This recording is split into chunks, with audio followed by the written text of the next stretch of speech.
أما بعد فأعوذ بالله من الشيطان الرجيم. بسم الله الرحمن الرحيم.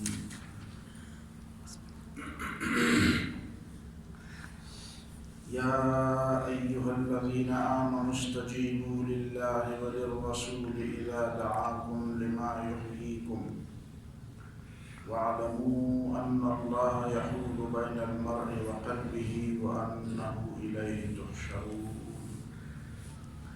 واتقوا فتنة لا تصيبن الذين ظلموا منكم خاصة واعلموا أن الله شديد العقاب.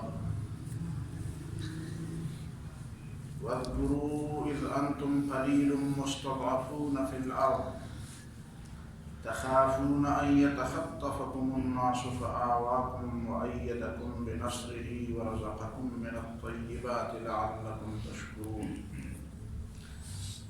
يا أيها الذين آمنوا لا تخونوا الله والرسول وتخونوا أماناتكم وأنتم تعلمون.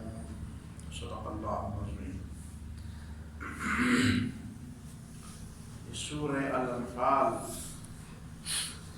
کا جو حصہ میں نے تلاوت کیا یہ تو بہت بڑی تفصیل کا متقاضی ہے. اس کے اندر جو نکات ہیں اور جس طرح ان آیات میں مسلمانوں کو جھنجھوڑا دیا ہے، ماضی، حال اور مستقبل کے سارے مسائل ان آیات میں زیر بحث آئے ہیں. اس کے لیے تو بڑی تفصیل کی ضرورت ہے، لیکن جو سادہ ترجمہ آپ ذہن میں رکھیں اس سے بھی بات سمجھنے میں مدد ملتی ہے.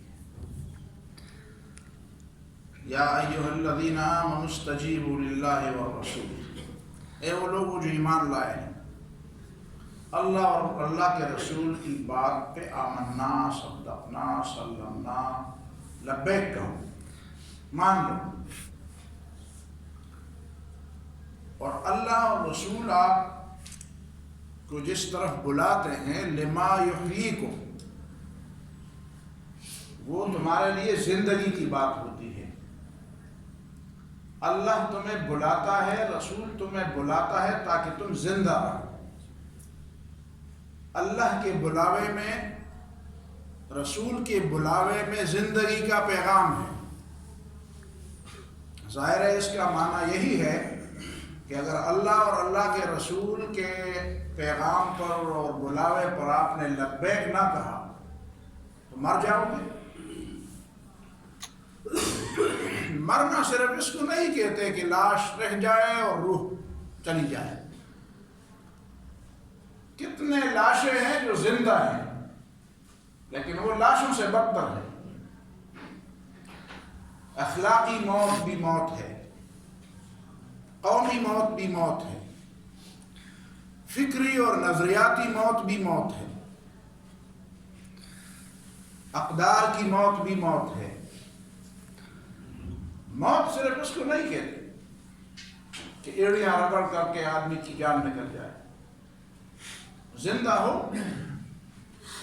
لیکن کتنے زندے ہیں جن کو زندہ ہی نہیں سمجھا جاتا، جو زندگی کے ان پہ کوئی اثرات ہی مرتب نہیں ہوتے، زندگی کے کوئی آثار ہی ان پہ مرتب نہیں ہوتے، وہ زندوں میں شمار ہی نہیں ہوتے. تو اللہ اور اللہ کے رسول کی بات مانو، وہ تمہیں زندگی کی طرف بلاتے ہیں. اذا دعاکم لما یحییکم،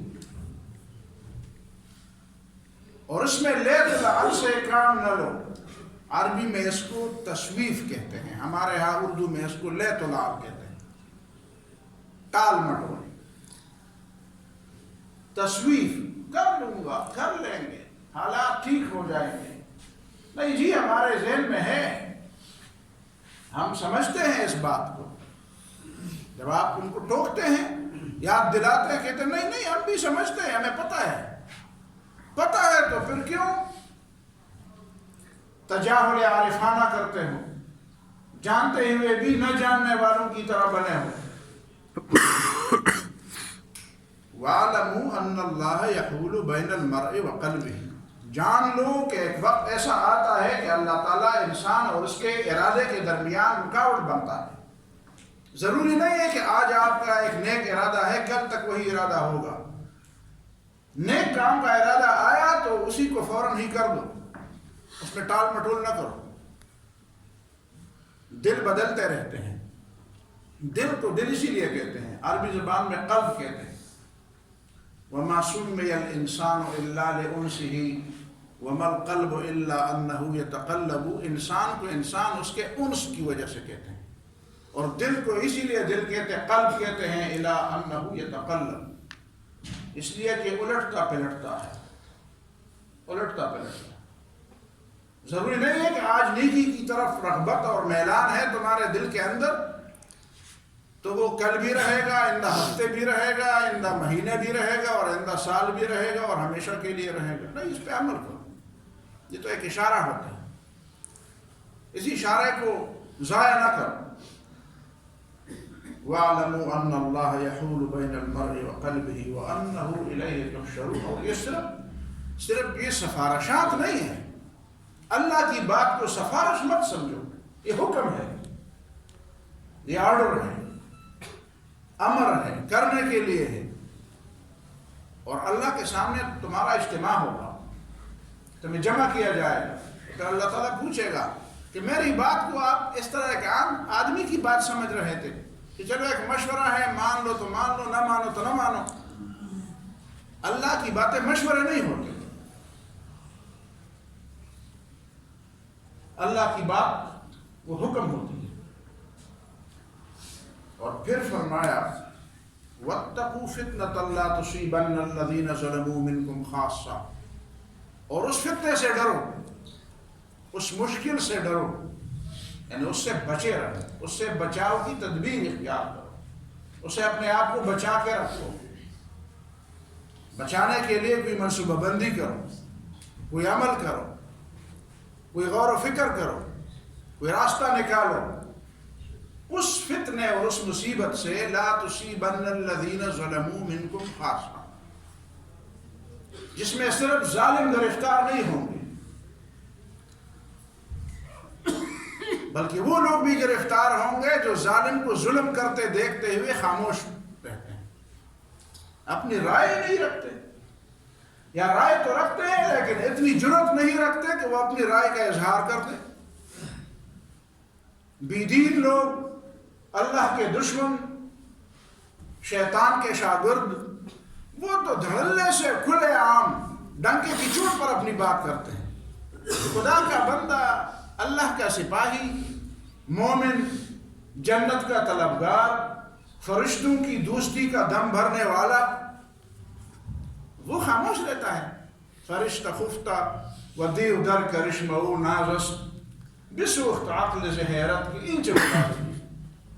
اقبال فرماتے ہیں جو فرشتہ صفت لوگ اپنے آپ کو کہتے ہیں وہ تو سوئے ہوئے ہیں، جو شیطان ہے وہ کھلے عام ناچ رہا ہے، عقل حیرت سے جل گئی کہ یہ کیا ہے، یہ کہ بلا جبی۔ اقبال عجیب انداز سے کہتے ہیں کہ حضور حق میں اسرافیل نے میری شکایت کی، یہ بندہ حشر سے پہلے نہ کر دے حشر کو برپا۔ اسرافیل علیہ السلام نے اللہ کے دربار میں شکایت کی کہ قیامت کا سور پھونکنا تو میری ذمہ داری ہے، اور یہ اقبال کیا کرتا ہے؟ یہ تو قیامت سے پہلے قیامت کو برپا کر رہا ہے۔ ندا آئی کہ آشوبی قیامت سے یہ کیا کم ہے، گرفتہ چینیا احرام و مکی خفتہ در بطحا۔ ادھر سے آواز آئی کہ یہ قیامت نہیں ہے تو نہیں دیکھ رہا، گرفتہ چینیا احرام، جو خدا سے منکر ہے وہ تو حرم پر قابض ہے، جو اللہ کے باغی ہیں انہوں نے تو حرم کو قبضے میں لیا ہوا ہے۔ وہ مکی خفتہ در بطحا، اور جو باپ دادا سے مکہ کا رہنے والا ہے، باپ دادا کے مسلمان کہتے ہیں ہمارے باپ دادا، ہم تو نسلن در نسلن مسلمان ہیں، کئی قرنوں سے اور کئی نسلوں سے تو مسلمان آ رہے ہیں۔ مکی خفت دربہ تھا، وہ وہاں پہ مکے کے کسی درے میں سویا ہوا ہے، یہ قیامت سے کوئی کم چیز ہے. وَاتَّقُوا فِتْنَةً لَا تُصِيبَنَّ الَّذِينَ ظَلَمُوا مِنْكُمْ خَاصَّةً. اس فتنے سے ڈرو. ابو داؤد کی ایک حدیث ہے، کسی وقت میں اس پوری حدیث کو انشاءاللہ آپ کے سامنے رکھیں گے، لیکن اب اس کا ایک ٹکڑا فتنوں کے بارے میں. فتنے ہوں گے اور فتنوں کے لیے وہاں پہ دہیما کا لفظ استعمال ہوا ہے. دہیما، داہم یا دہیم ایک گھوڑے کا نام تھا. عرب کی تاریخ کی بات ہے، گھوڑے کا نام تھا. 7 بھائی اس گھوڑے پر، اس کی ملکیت کے دعوے پر ایک دوسرے سے لڑ رہے تھے اور 7 کے ساتھ میں قتل ہوئے. ایک دوسرے کے ہاتھ قتل ہوئے. 7 بھائی ایک گھوڑے پر لڑ رہے تھے کہ میری ہے اور گھوڑا میرا ہے، میرا، اور 7 کے ساتھ قتل ہوئے. اور جس میدان میں قتل ہوئے وہاں کے آس پاس کے لوگوں نے ان 7 کی باڑیاں اسی گھوڑے کے اوپر لا دی اور گھوڑے کو ہانکا کہ جاؤ جہاں سے آئے ہو ادھر جاؤ. اس کے بعد بڑے فتنے کو عرب میں فتنے دہیما کہتے ہیں. یار یہ تو فتنے دہیما ہے. وہ تو ایک گھوڑے میں 7 آدمی ان کے تباہ ہو جانے کی طرح ایک فتنہ ہے. بڑے فتنے ہو گئے، بڑے فتنے آئیں گے. ان فتنوں کے 4 فیز ہوں گے، 4 مرحلے ہوں گے. پہلا مرحلہ ہوگا قتل کا فتنہ. لوگ قتل ہوتے جائیں گے، موت کا رقص ہوگا. اس طرح کہتے ہیں موت کا رقص. اور لا يدری القاتل فيما قتل ولا المقتول فيما قتل. قاتل کو نہیں پتا ہوگا میں قتل کیوں کر رہا ہوں، اور مقتول کو نہیں پتا ہوگا مجھے کیوں قتل کیا جا رہا ہے. یہ پہلا فتنہ ہوگا. دوسرا فتنہ ہوگا قتل کے ساتھ مال لوٹنے کا. صرف قتل پر اکتفا نہیں ہوگا، مال بھی لوٹا جائے گا. اس کا مطلب یہ ہے کہ غربت آئے گی. میں تو کوئی ایسا ماہر معاشیات نہیں ہوں، لیکن کم از کم جس ملک کا باشندہ ہوں اس کی تھوڑی سی نظر رہتی ہے. آپ کو پتہ چلے گا یہ 2020 میں کیسا سیلاب آئے گا. پوری دنیا میں لوگ شرح سود کو 0 پر لا رہے ہیں، یورپی ممالک بھی. اور ہمارے ہاں شرح سود 13.5% بن گئی. 13.5%. باہر سے پیسہ کہتے ہیں، آج کی فگرز ہیں کہ 78% اضافہ ہوا باہر سے ڈالر آنے میں. کیوں آ رہا ہے پیسہ؟ اسی لیے آ رہا ہے کہ شرح سود 13.5% کہیں بھی نہیں ہے. اور ایک وقت آئے گا کہ جب یہ پیسہ، ظاہر ہے کہ اس پیسے نے تو دوسرا پیسہ جنریٹ نہیں کرنا، یہ تو فضولیات میں اس نے خرچ ہونا ہے، اس نے تو رشوتوں میں خرچ ہونا ہے. اور پھر وہ لوگ اپنا پیسہ دیکھیں گے کہ یہ پیسہ ہمارا ضائع ہو رہا ہے تو وہ کھینچ لیں گے. تو آپ کے پاس اصل پیسہ نہیں ہوگا واپس کرنے کا، سود کہاں سے دیں گے؟ اور پھر اس وقت پتہ چلے گا کہ روپے کی قدر کیا ہوگی. تو حدیث میں جو بات آئی ہے قتل کے ساتھ پھر مال بھی لوٹا جائے گا. لوگ ایک دوسرے کو کھا جائیں گے ایک دوسرے. اور تیسرا فتنہ ہوگا، نبی صلی اللہ علیہ وسلم نے فرمایا اس کے بعد پھر کیا فتنہ ہوگا. لوگ صرف قتل نہیں کریں گے، لوگ صرف مال نہیں لوٹیں گے، عصمت بھی لوٹیں گے.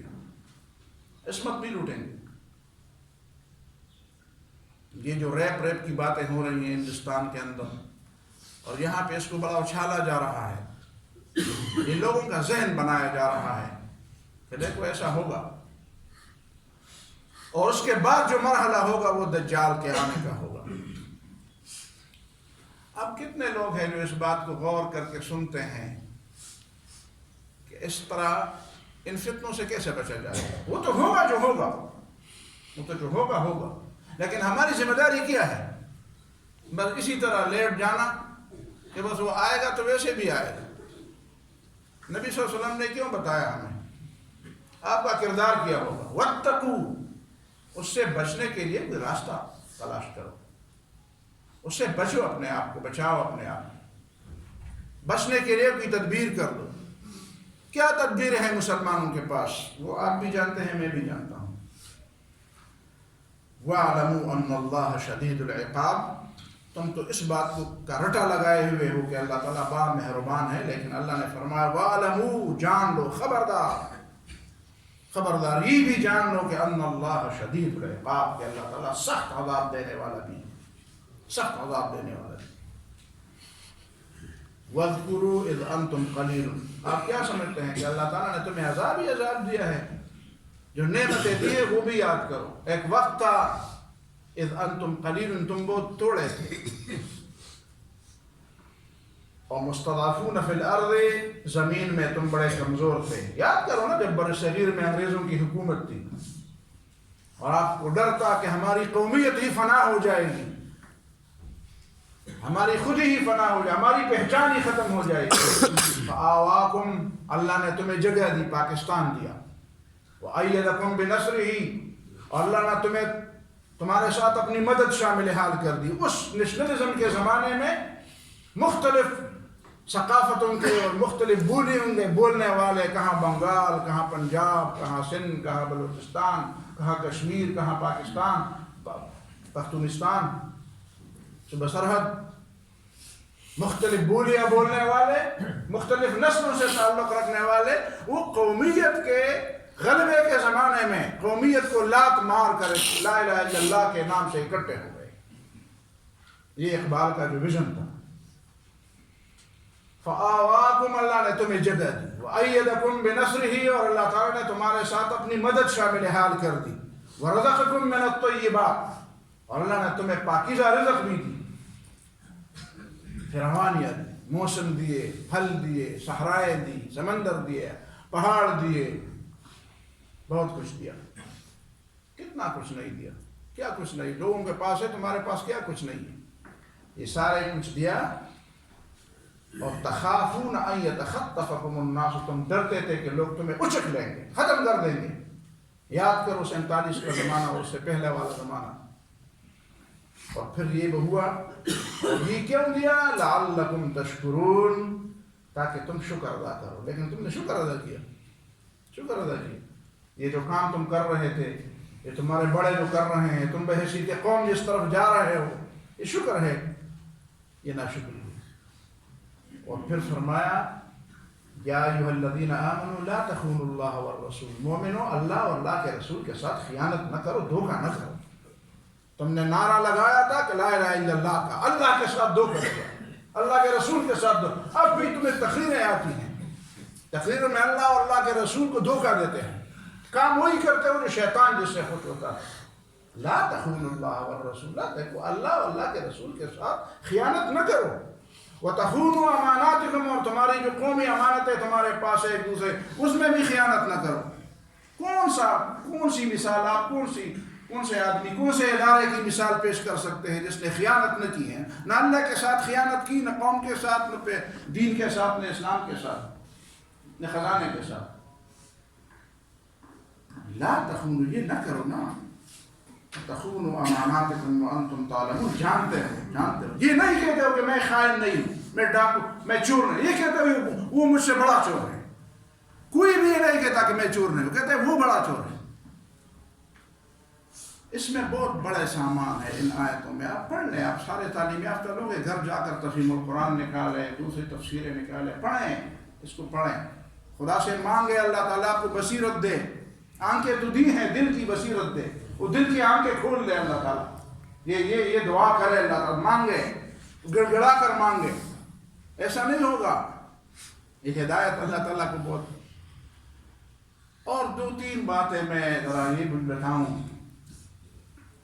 16 دسمبر گزر گیا، کسی کو ڈھاکہ یاد نہیں آیا، ڈھاکہ یاد نہیں آیا، ڈھاکے پر ڈھاکہ پڑ چکا ہے، ڈھاکے پر ڈھاکہ پڑ چکا ہے، بس بات ختم ہو گئی۔ لوگ نہ یاد نہیں کرتے مشرقی پاکستان کیا ہوتا تھا اور مشرقی پاکستان کیوں کٹ گیا، کس کی غلطی تھی، کیا رپورٹیں تھیں، کس کو کیا ملا، کس کو کیا سزا ملی، یہ بس بھی بھول گئی، یہ نسل بھول گئی۔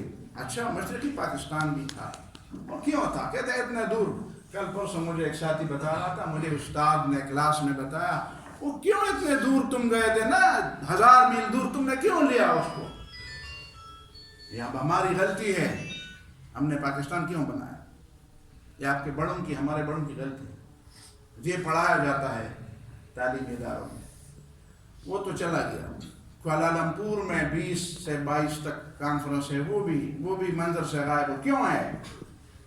OIC کیا چیز ہے؟ کیا اس کی کارکردگی ہے؟ اس کے کارکردگی پر جب سوالیہ نشان پڑ گئے تو ٹھیکیداروں کو غصہ آ گیا۔ اچھا، اور پھر آپ کو بھی پتہ چل گیا کہ کون کتنے پانی میں ہے۔ میں زیادہ تفصیل کے ساتھ نہیں جاؤں گا، سارے سمجھدار لوگ ہیں۔ کون کتنے پانی میں ہے، کون باتوں کا کتنا اور عمل کا کتنا ریشو آپ کو پتہ ہے۔ اور ایک بات اسی دسمبر کی ہے، 25 دسمبر کی، قائد اعظم رحمہ اللہ کی پیدائش ہے۔ قائد اعظم سیکولر تھے، پاکستان کو سیکولر بنانے کی باتیں ہو رہی ہیں۔ ایک لفظ بھی ہمیں کوئی نہیں بتا سکتا قائد اعظم کی پوری تقریر میں۔ چلو آپ سیکولرزم کا ایک لفظ نکال کر مجھے بتائیں، سیکولرزم کا ایک لفظ، ایک بات، ایک جملہ سیکولرزم کے حق میں، سیکولرزم کا لفظ، یہ لفظ یہ بتا کے مجھے پیش کر دیں۔ کیچڑ اچالا جا رہا ہے قائد اعظم رحمہ اللہ کی فکر پر۔ اور ایک اور بات ہے، عیسیٰ علیہ السلام کی پیدائش، کرسمس پر اب لوگ پھر لوگوں کو مبارکباد دیں گے، مبارکباد دیں گے۔ میں نے تفصیلی مضمون لکھا ہے، آپ کو ضرورت ہو تو میں آپ کو دے دوں، لیکن آپ یقین کریں عیسیٰ علیہ السلام 25 دسمبر کو پیدا نہیں ہوئے تھے۔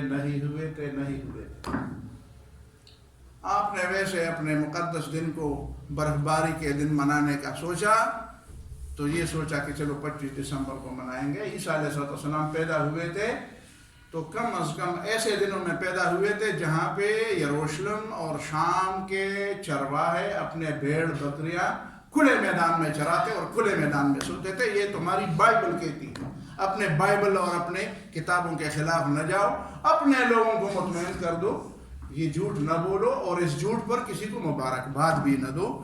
جھوٹ کی مبارکباد دینا جھوٹ میں شامل ہونا ہے۔ اقول قولی ھذا واستغفر اللہ لی ولکم ولسائر المسلمین فاستغفروہ انہ هو الغفور الرحیم۔